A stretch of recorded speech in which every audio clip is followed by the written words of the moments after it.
Kentucky, 1911. A group of railroad men set out at dusk to inspect the old trestle over Pope Lick Creek.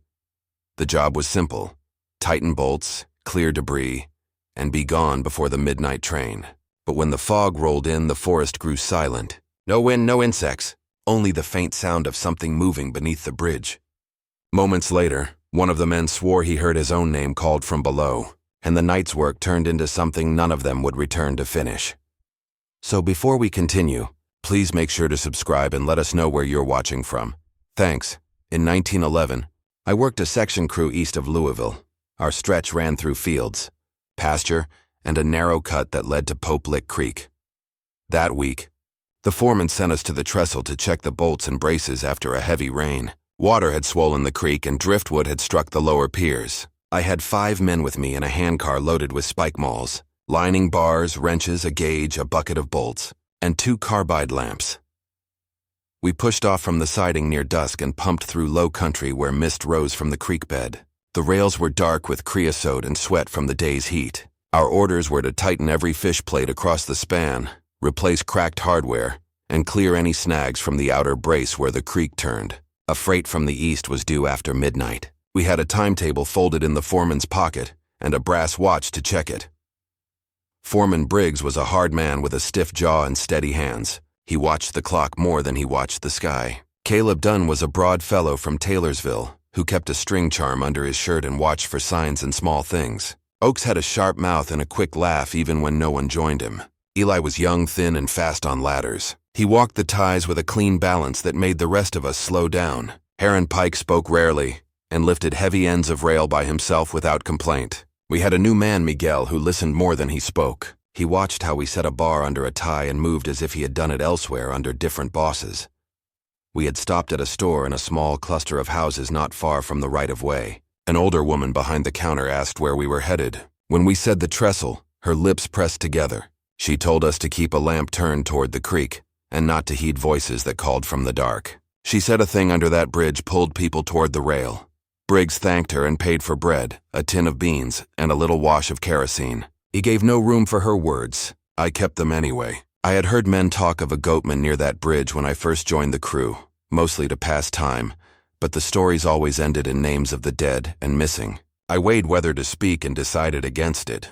Too many words at the start can turn men toward fear before any proof.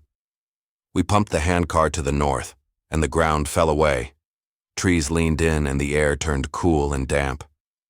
The sound of water slid through the ties. We coasted to the edge of the trestle and brake. The span rose over the creek with timber bents and iron braces. The ties were old but solid. Our lamp set a weak circle of light that showed only the nearest boards. The far end of the trestle was a dark mouth over brush and water. The smell under us was creosote, wet wood, and mud. The sound of insects came in a thick field and then thinned in the open where the span stood above the creek. Briggs gave tasks in a flat voice. Eli and I would walk the first third with the gauge and the wrench bucket. Heron and Miguel would carry the spare bolts and follow to replace anything cracked. Caleb would take a red lantern and walk 300 yards upslope to flag any surprise traffic, then return and stand the center watch. Oakes would clear drift near the outer brace and keep an ear to the rail for the soft hum that sometimes came long before a whistle. We all checked our lamp fuel and the fit of our boots on the ties. Briggs set his watch and said we had 2 hours to tighten, another hour for drift, and all of us off the rails by 11:45. No one argued. We stepped out.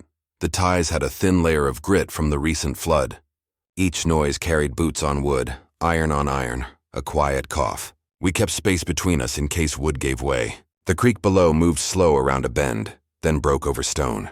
A train whistle far off would have sounded over the water, but there was nothing yet. The first fish plates were fine. We oiled one bolt and moved on. The second set had play. Eli steadied the wrench and I leaned on the bar. It bit turned and drew the plate tight. A thin bleat rose under the span. It was a small sound and close. It lasted a breath and stopped. Eli looked at me.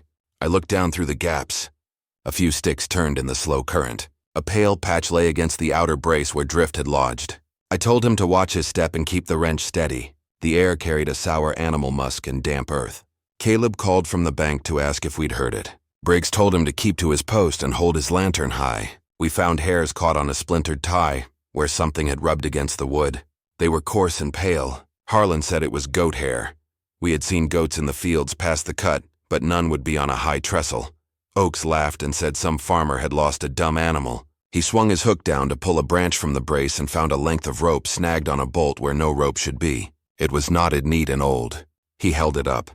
No one claimed it. He set it aside on the tie and moved on.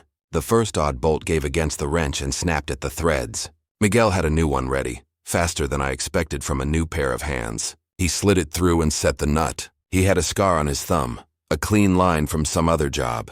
He met my eye once, not long, and kept on. I filed away that he worked steady. Eli paused again and looked at the dark understructure. He whispered that someone had called his name. Not loud, just the way his father had said it when he was a boy in the yard. He rinsed his lips and said he was fine. I told him to stick near and mind the gauge. My chest tightened a little. I thought of the woman at the store. I still chose not to pass her words to the crew. The best guard for the mind is work done right. Caleb came back from the grade with the red lantern. He had set a flag where the cut straightened out, and a curve beyond would give us time. He stood near the center and watched either end. He did not talk much, which was unlike him. His mouth stayed tight. He kept the lantern shoulder high, then waist high, then set it near his boots and flexed his fingers. Those small motions told me he held his fear down and kept his duty. Oakes called that he smelled something wrong under the outer brace. Miguel steadied his ladder, and Oakes climbed down 3 rungs to pull at a tangle of drift. He found a small stack of stones on the ledge where no one should be. 3 stones flat, then 2, then 1. No mortar, no reason. He nudged them and they toppled easily. He came up quiet and did not make a joke. I checked the next plate and felt a faint hum through the metal. I thought first of a train far off. I set my ear to the rail. Nothing steady. The hum ran in a short line and quit. The rail held no true vibration. The sound had come from below, then passed along the braces, then died. I told Briggs. He looked at his watch and told me to keep working. His voice had the same flat tone, but he drew a tight breath afterward that only someone near would hear. We moved forward, and the air turned cooler. The insects went still for a few breaths and then returned. I do not add meaning to that. It happened, and then it passed. A sliver of white moved under the span between braces.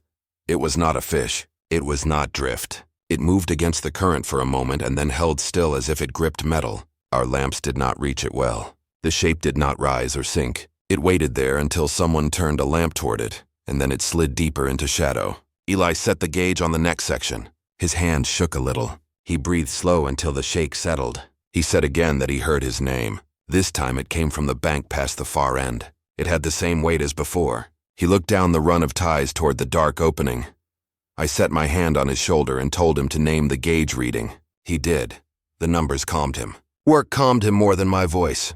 Caleb called that he saw eyes under the trestle. He did not shout. He reported it the way a man reports a loose spike. 2 pale points reflected lamplight from below the center span, then blinked out. Briggs turned 1 lamp down and 1 up, then set the beam under the girders. Nothing there but wet wood and bolts in the slow turn of water. He told Caleb to keep watch and say it again if he saw it once more. Caleb said he would. He picked up the red lantern again and did not set it down. We reached the center. The height over the creek made the space feel large and empty, but our lamps kept it tight to our boots. The ties ahead ran into a patch of darker timber where floodwater had stained them. The stain ran in lines that pointed toward the outer brace. I checked each bolt and found 3 with light rust, 1 with a crack. Miguel had the replacement before I asked. His focus did not break. A low voice rose from under us. It did not speak words. It sounded in the throat and held a steady pitch for too long. It pulled at my ears in a slow draw. I felt the urge to step closer to the edge. I took a breath and counted to 4. The urge eased. Eli leaned without thinking. I caught his belt and pulled him back.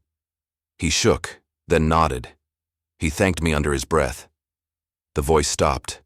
Water moved and wood creaked. Nothing else.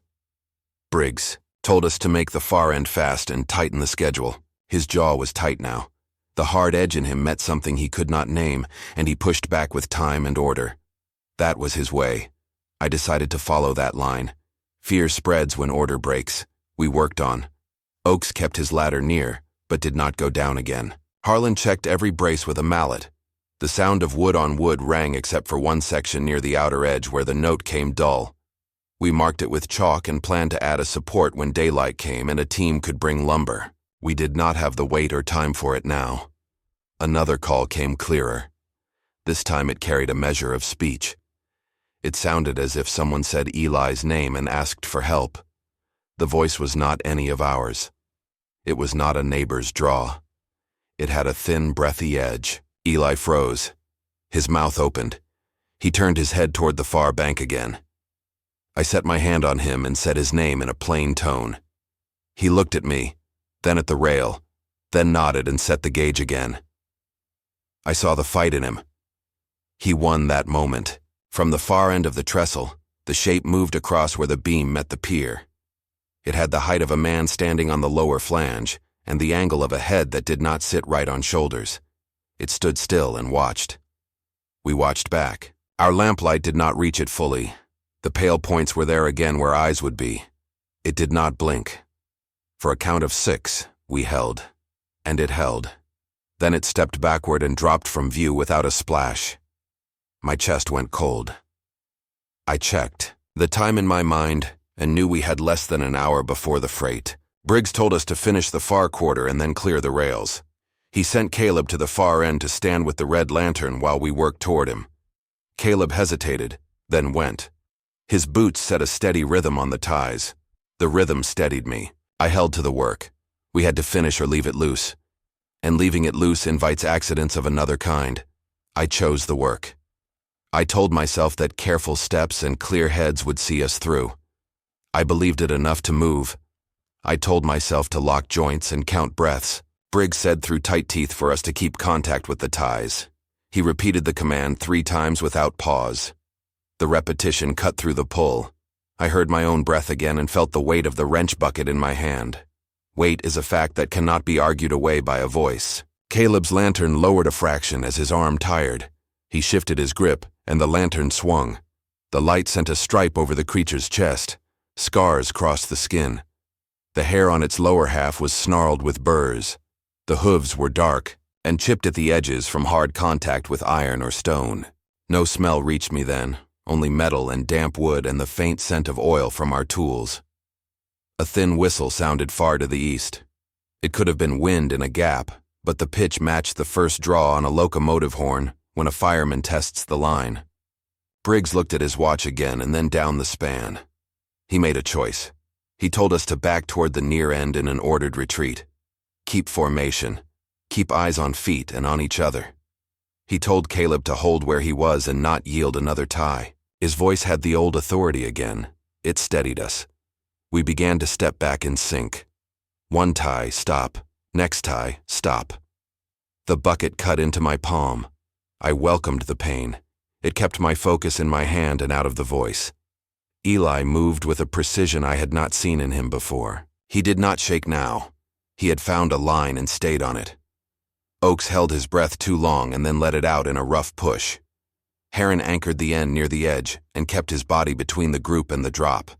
Miguel counted in a low tone only I could hear. His numbers kept my pace. The thing tested us. It flowed up onto the top flange and set one hoof on the tie end. The tie did not give. It could have gained the top easily, but it did not. It kept just out of reach and walked with us on the lower level. It was either waiting for a mistake or for the train. The second option formed in my mind without help. The legend did not need to be told again. The creature lured men onto the rail and held them until iron and steam did the rest. Caleb found a stronger voice. He said he would not move another step back. He gripped the lantern handle with both hands and raised it higher. The light shook. He set his jaw and held. The thing drew nearer to him and tilted its head. Its mouth opened again, and the dry cough came once more. The tone rasped against the beam. I had the sudden urge to throw the wrench bucket at it. I did not. A thrown tool would unbalance me and might strike a man. I kept hold. The whistle came again, closer, no doubt now. The east bend would carry it over the low field and into the cut. We had minutes. Briggs swore once under his breath, then spoke calm orders. He told Caleb to edge 2 ties toward a ledge just off the trestle where a maintenance platform extended. It was narrow, but it might hold him if a train passed.